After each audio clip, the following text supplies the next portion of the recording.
Midagi on nüüd jälle slaididelt näha, nii et võib-olla siis ma kõikidest slaididest üle ei libise, et ikka näitan ka midagi. Aga paljuski ta muidugi kordab oma esitluses seda, mida olen ma siin paari aasta jooksul juba rääkinud Eestis korduvalt ja välismaalastele ja ka Hiinas olen seda peatänavat rääkinud, et justkui oleks väga suur asi, tegelikult ei ole ühti nii väga suur asi. Üsna lihtsalt lihtne eeldus elava linnaruumi saamiseks, aga miks teda täna rääkida? Mitu põhjust. Üks põhjus on see, et ta ju väga vahetult haakub selle teemaga, mis täna ja homme on töölaual. Ja kindlasti need samad teemad või sarnased teemad tõstatuvad ka siin väga selgelt. Et võib-olla on kasulik neist teemadest uuesti korraks rääkida. Et peatänavast, siis Tallinna peatänavast või algse nimetusega oli ta Tallinna rohelise, ei mäletagi, kuidas ta oli, roheline peatänav või rohelise pealinna peatänav või midagi sellist. Eks tegemist on mõneti nii ehk naa ruumi brändimisega või siis kuidagi asjade lihtsustamine nende nimetamise kaudu. Ja peatänav on siis mõeldud Liivale ja Pronksi vaheline lõik Narva maanteest ja Pärnu maanteest. Ja Ülari jutule jätkuks tegelikult mõneti see projekt ju, kas ta nüüd otseselt kasvas välja Ülari tööst, aga igal juhul ühel ja väga olulisel hetkel ta väga tugevalt sellele tööle baseerus, siis kui oli küsimus sellest, et kas peatänav saab kõrvuti Reidi tee, Haabersti ringi ja Gonsiori tänavaga ka Euroopa rahastuse või ei saa. Et sellel hetkel tekkis küsimus, et aga teil ei ole ju midagi, et millele me seda raha üldse taotleme. Ja siis saigi pandud Ülari töölaua peale öeldud, et on küll, et on maalt merele ja see tegelikult keskne lõik sellest haakub. Et erinevalt maalt merele tööst see peatänava töö keskendub Tallinna linna maale. Et kui ütleme maalt merele väga palju vaatas ruumi laiemalt, väga palju vaatas erakinnistuid, vaatas lõi mõneti kesklinna struktuuri olenemata maaomandist, siis peatänava projekt selgelt vaatab, mida linn ise saaks linna südames ära teha, et linna süda oleks elav ja linnaruum oleks parem. Sest tegemist on tegelikult kõige suurema katkestusega kesklinnas, jalakäijatele eelkõige. Aga tegelikult võib öelda ka, et linnaruumi katkestusega ja nagu Ülar välja tõi, siis tegelikult see linnaruum ju ongi pärit sellest samast Viru hotelli ja ärikate ajast, kui sealt üle ei pidanudki saama. Et ruum on mõnes mõttes ajale jalgu ainult selgelt. Peatänava projekt iseenesest hõlmab, nagu öeldud, siis Narva maantee Pärnu maantee lõiku, aga projekti oluliseks osaks on ka mereühendused või sadamaühendused. Ehk nagu maalt merele suunad, siis merepuiesteest kuni siis mõneti mis täna, see ongi Parda tänavani. Maneesipikendus Ahtri tänav seal vahel. Ideeliselt hõlmab loomulikult ka seda maalt merele telge, mis on siis Viru keskust läbiv ja Rotermanni kvartalit läbi telga, kuna see on nüüd eraomandis maa mõlemalt poolt, siis projekt ise selle teljega ei tegele, küll ülepääsudega olulisel määral. Ja teine osa siis sellest peatänavast kuulub ka vanalinna ümbritsevale bastionivööndi, et peatänava puhul on tegemist ruumiliselt üsna mitut päritolu ruumiga või mitme iseloomuga ruumi põimumiskohaga ja mõnes mõttes on ka see peatänava puhul olemuslik, et peatänav seobki väga erinevaid linnatüpoloogiaid. Seal tekibki mitmekesisus tegelikult, et miks siis Viru tänava näiteks tänases linna kontekstis ja linna suuruses peatänava ei toimigi, ongi see, et ta on mõneti nagu teemapargi osana, väga selgelt ühte tüüpi linnaruumi osa. Et nagu öeldud, mõneti on tegemist lihtsate asjadega, jalakäijate ala ja kergliiklusala laiendamisega. tänavaväljastuse lisamisega, linnadisaini oluliselt parandamisega, aga et see ei jääks lihtsalt äärekivi nihutamiseks, siis ongi oluline nimetada seda peatänavaks ja peatänav ta on. Ja et siin tõesti proovida uut kvaliteeti, püüda uut kvaliteeti, proovida teha asju paremini kui muidu igas elemendis. Ja kuna kogu linnas me seda ei suuda, siis ongi jällegi oluline see ala piiritleda.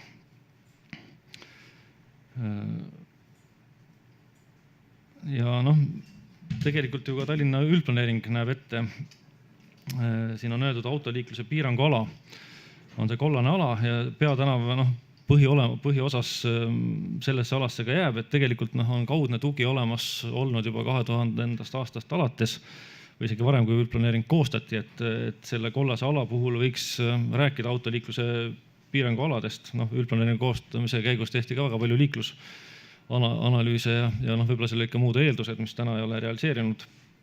Aga nii ehk naa on see taust olemas. Jah, tänane olukord, kui teraselt vaadata, on tõesti närune peatänaval. Ei ole tegelikult paljudes kohtades isegi kõnniteed olemas, kuigi me võib-olla sellest aru ei saa, sellepärast et kui mõelda ühistranspordipeatuste peatusala laiuse normatiive, siis ei anna need Musumäe juures olevad või Narva maanteel olevad kõnniteelõigudki seda peatuse ala laiust välja, aga sealt liiguvad veel jalakäijad ka läbi. Loomulikult ei ole ka jalgratturitel oma ruumi. On üks liiklusala, mis on bussidele ja autodele, aga tegelikult on ka, ütleme, see ruum on ka neile segane, selles mõttes, et see ruumijaotust ei ole nii konkreetselt tehtud, et oleks ühistransport eraldi ja autod eraldi. Sihuke ta on. Et siin mõned proovisimegi siukseid lihtsaid küsimusi küsida kogu selle projekti vältel ja peab ütlema, et tegemist on Tallinna linna algatusega, aga ilma arhitektuurikeskuseta ei oleks kindlasti me selle projekti vedamisega või alustamisega, käima lükkamisega hakkama saanud, et kindlasti kogu arhitektuurikeskuse meeskond oli siin suureks abiks. Et siin mõned teemad sai juba ära nimetatud, miks meile peatänav üldse.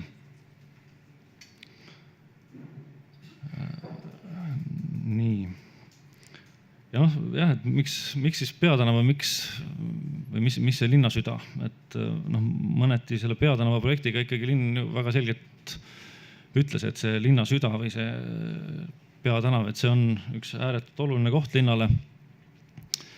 Et kui siin ei teki mõtestatud linnaruumi, siis kõik need tema ümber olevad kvartalid tegelikult ei lähe ka käima, ei saa ka toimima, ei muutu ka tegelikult selleks kohaks, kust inimesed esmalt läbi liiguvad ja teiseks ka see, kus inimesed aega veedavad.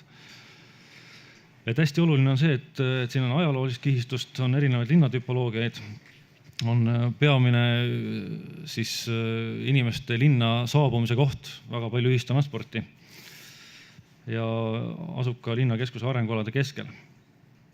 Et paljud neist märksõnadest kehtivad ka Estonia puiesteele või teistele kesklinna tänavatele, aga mitte kõik siiski.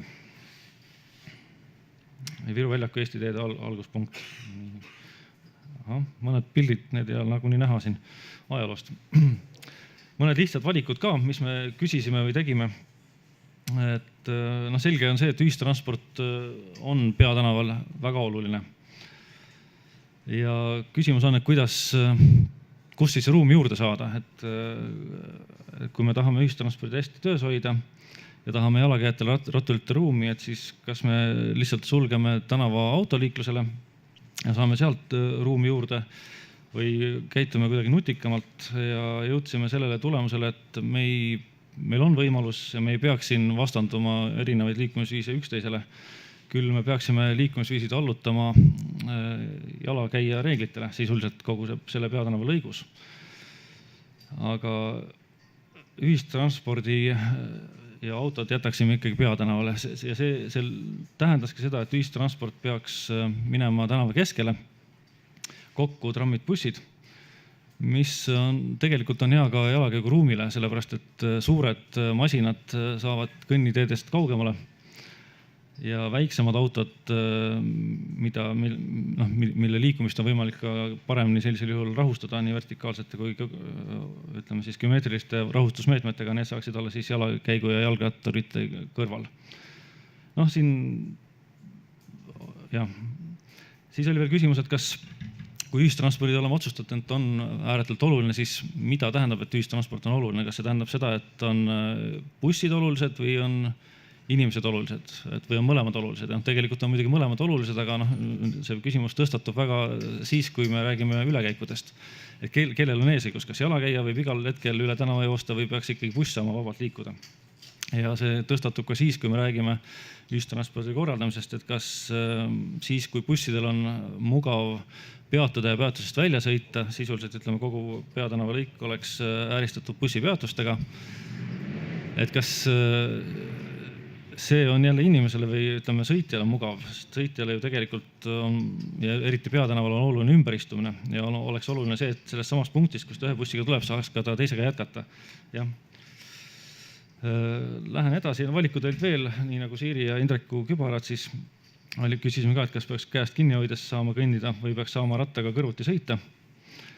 Ja kas peaks saama rääkida telefoniga või kas me soovime tänavamuusikuid, ütleme kasutuse mõttes, see tähendab müra vähendamist, tähendab ruumi laiust.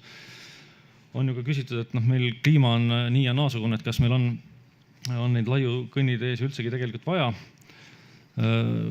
Suvi on lühike, tegelikult mõnes mõttes mina ütleks, et isegi talveperioodil, sügisel, kevadel on veel laiemaid kõnniteesi vaja, kui on pritsmet ja müra võimendub ja siis tahaks just autodest veel eemal käia. Ja kui me ei tee meeldivat linnakeskkonda, tänavaruumi, kus on meeldiv kõndida, siis me ei kõnnigi seal ja siis me ei sõida ka ühistranspordiga, sellepärast et me lihtsalt sattume kuhugi liikluskeerisesse. Aga et konkreetsemaks minna, siis on peatänava projekt on nii kaugel, et praegult on läbi siis peatänava selle põhiosa Narva maantee ja Pärnu maantee osas eeltööde faas ja loodetavasti kohe jõuame projekteerimislepinguni.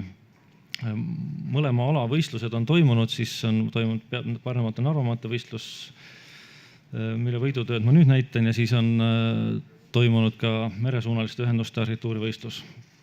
Et siin siis linnalahenduste ja kavakava arhitektide võidutöö. Võib-olla natuke kontsentreeruksin võib-olla just siia Viru väljaku juurde ja Viru hotelli juurde, kuna see võib-olla haakub kõige rohkem tänase teemaga. Siis Viru väljakust saaks selle projekti järgi või saabki jalakäijatele eelkõige suunatud lahendus. Sealt saavad läbi autod, sealt saab läbi ühistransport, nii et selles mõttes ruumiliselt ta jaotub ikkagi 3 väljaku ruumiks. Aga ülekäike täpselt sinna, kuhu ka Ülar näitas, on võimalik teha ja saab teha. Ja nagu Andres Harja ütles, tulebki lahendada laiemalt läbi ja siin on seda tehtud. Viru keskuse ja Rotermanni kvartali vahele tekib üks olulisemaid ühistranspordipeatusi ja ülekäiguradasid, mis loob selle varem räägitud telje. Oluline, ütleme, ruumiloov element selles võidutöös oli siis Klassi puiest ehk bastionaalvööndit ääristav Pärna allee, mis on plaanis taastada ka Viru väljaku juures ja mis kulgeb merepuiesteelt Estonia puiesteeni Viru hotelli kõrvalt ja mis loob lõunapoolse selge tunnetatava piiri Viru väljakule. Viru väljaku keskel siis purskkaevude ja väljaku segaala. Narva maanteele on siis topelt puuderida ja loomulikult kogu alas on siis laiendatud jalakäijate alad kohvikutele, müügilettidele, lihtsalt istumiseks pinkidele ja rattateed mõlemal pool teed. Praegult hetkel üks olulisemaid teemasid võib-olla ka täna tahaks ära mainida on siis ühistransport siiski jätkuvalt, et kuigi ruum muutub, hetkel tegeleme analüüsiga, et kuidas olemasolev busside liinivõrk uuel Peatänaval saaks toimida ja analüüsime bussipeatuste läbilaskevõimet. Ja oleme siis koostanud analüüsi, et kus peatuses kui palju buss sõidab. No see jaotus on suhteliselt ebaühtlane ja ausalt öeldes tõenäoliselt on vaja seda liinivõrku siin kesklinnas nii ehk naa oluliselt muuta. Ma loodan, et Aago Anto sellest räägib natuke pikemalt. Aga oluliselt tuleb välja selline aspekt, et jah, me tahame ühistransporti Peatänavale ja kesklinna, see vajadus on olemas, see vajadus tõenäoliselt on peamiselt sellest ja on kontsentreeritud Peatänavale, et siin on mugav ümber istuda, sest kõik sihtkohad ei ole ju Peatänava ääres. Aga dilemma on selles, et ja vaadata ka Helsingi siis ühistranspordi kasutuse numbreid, et 80% inimestest läheb seal kesklinna ühistranspordiga. Et siis kogu perspektiivne ühistransport tõenäoliselt Peatänavale sellisel kujul ära ei mahu. Ta võiks mahtuda, kui vähemad bussid toovad rohkem inimesi kesklinna ehk linna südamesse. Ja see on ka mõnes mõttes võti, et me peaksime leidma lahenduse, kus vähemate bussidega saaks kesklinna, sest tegelikult ka bussiliiklus, kui see on liiga suur, mõjub väga laastavalt linnaruumile. Ja see on nüüd teise võistluse võidutöö pildid, mis antud pildil on siis, jookseme juba kiiremini, on Hobujaama tänav.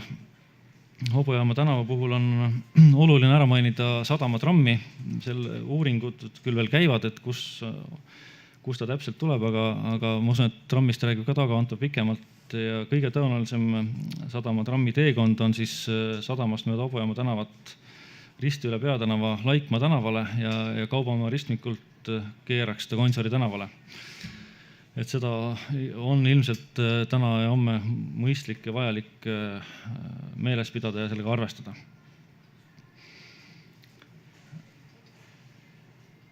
Ja siin Hobujaama tänava ristlõige. Ma siin lõpetangi ja ootan küsimusi. Aitäh! Teeme paar väga konkreetset küsimust, meil on natukene ajagraafikust maas, palun. Rebecca Kontus Arhitekt Plussist küsimus, et kas linn on kaalunud ka sellist varianti, et praegu ütleme, et seal Peatänaval toimub niimoodi, et kõige ääres on majad, eks ju, siis on jalakäijad, siis on autovoog ja siis on ühistransport, trammi näol. Kas linn on kunagi kaalunud ka sellist varianti, et tramm ja autoliiklus vahetaksid kohad ära niimoodi, et jalakäijad ei peaks liikuma üle autotee, et autod ei peaks jääma seisma, kui jalakäijad lähevad trammi peale, vaid et kõik toimiks kuidagi orgaanilisemalt? Jah, me kaalusime, aastane eeltöö oli tegelikult sellele võistlusele ja kaalusime laiapõhjaliselt ja töörühmades selle lahenduse läbi. Seal on erinevaid aspekte, tegelikult nad lähevad küllaltki liiklustehniliseks mõnes mõttes ja liiklust rahustavaks. Et see on üks pool, teine pool on selle ümberehituse suurus, et jah, kuigi me saime siia Euroopa rahasi peale, on need tegelikult siiski suhteliselt napid ja me tahaksime seda raha kasutada eelkõige nii-öelda väikeste asja tegemiseks, millel on väga suur, oluline efekt. Et tegelikult hea meelega me trammiteed üldse ei puudutaks, aga paraku me peame teda siiski puudutama. Aga siin erinevad aspektid, just see, et tegelikult suuremad liiklusvahendid, mis tekitavad ikkagi rohkem müra, oleksid jalakäijaruumist kaugemal ja kui autoliiklus on servas, on esiteks juurdepääsud paremad ja teiseks on teda võimalik ka nii vertikaalselt, tõstetud ülekäikudega rahustada. Et oluline on, et seal sõidetakse 30 km/h kiirusega. Ja see tagab ka selle, et ühistransport saaks, meil on ka praegu kavas, et ühistransport tegelikult sõidab, tal on eesõigus jalakäijates ka, et jalakäijad peavad ühistranspordile teed andma. Aitäh! Margus, minu küsimus on selle Peatänava algus- ja lõpp-punkti kohta, sest esialgse plaani kohaselt see pidi algama üldse Liivalaia tänavalt ja minu meelest ma ei saa aru sellest, miks see lõik ära jäeti, sest sealt Vabaduse väljakust kuni Liivalaiani on üks väheseid alasid, kus on reaalselt restorane, kohvikuid, kuhu inimesed tahaks minna ja mis nagu kasutaks seda vabanevat tänavaruumi. Ja samuti ma ei saa aru, miks see lõpeb Pronksi tänaval, seal ei ole ühtegi sihtpunkti ega sellist arusaadavat lõpp-punkti sellele peatänavale, et palju arusaadavam oleks, kui see läheks sinna ülikooli ja Kadrioru juurde, et need on kaks sellist sihtkohta, kuhu tavaliselt inimesed liiguvad, kes seda peatänavat kasutatakse. Et seetõttu ongi minu küsimus, et miks ei alga Liivalaiast ja ei lõppe Kadrioru? Aitäh! Täiesti nõus, et tegelikult ta peakski olema pikem, peaks olema suurem. Et puht praktilistel kaalutlustel tegelikult, et Pärnu maantee paraku ja trammide osa just äsja on renoveeritud, et seda uuesti üles võtta või seal ehituslikult midagi sekkuda hetkel, selle projektiga ei ole mõistlik ja mõttekas, aga see kontseptuaalselt peaks pikenema igal juhul Liivalaiani, ühisministeeriumi hooneni. Ja teiselt poolt kindlasti Pedani, aga see lõik Liivalaia ja Pronksi vahel on, liikluskorralduslikult võimalik kohe nüüd ja praegult muuta ümber seda liikluskorraldust, et kui sealt edasi minna, siis sellega kaasnevad nagu juba laiemalt linnakeskkonda muutuvad lahendused. Et selles mõttes seda lõiku oli hea koos ühe tükina käsitleda. Aitäh! Kahjuks ei anna rohkem võimalusi küsimusi esitada, jäävad need lõunalauda isiklikuks kommunikatsiooniks. Suur tänu! Aitäh!